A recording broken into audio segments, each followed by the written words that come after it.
மற்றும் ஒரு அண்மை செய்தி, விதிமீறல் கட்டிடங்கள் இரக்கம் காட்டக்கூடாது என்று சென்னை உயர்நீதிமன்றம் உத்தரவை பிறப்பித்திருக்கிறது. விதிமீறல் கட்டிடம் கட்டிய தனியார் பள்ளி தாக்கல் செய்த வழக்கை தள்ளுபடி செய்து சென்னை உயர்நீதிமன்றம் இந்த உத்தரவை பிறப்பித்திருக்கிறது.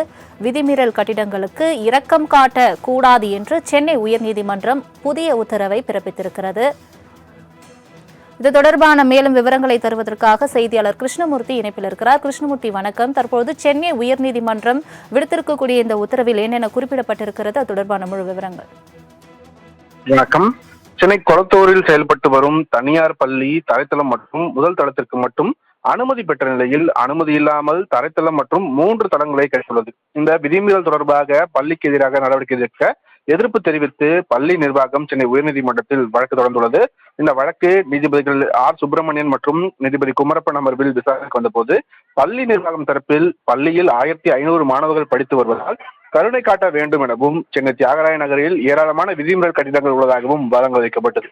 தியாகராய நகரில் உள்ள விதிமீறல் கட்டிடங்கள் மீது எந்த நடவடிக்கையும் எடுக்காதது அரசின் செயலற்ற தன்மையை காட்டுகிறது என கண்டனம் தெரிவித்த நீதிபதிகள் பள்ளிகள், தேவாலயங்கள், மசூதிகள், கோவில்கள் விதிமீறல் செய்தால் அது விதிமீறல் தான் எனவும் இவற்றுக்கும் இரக்கம் காட்ட முடியாது என கோரி வழக்கை தள்ளுபடி செய்து உத்தரவிட்டிருக்கிறார்கள்.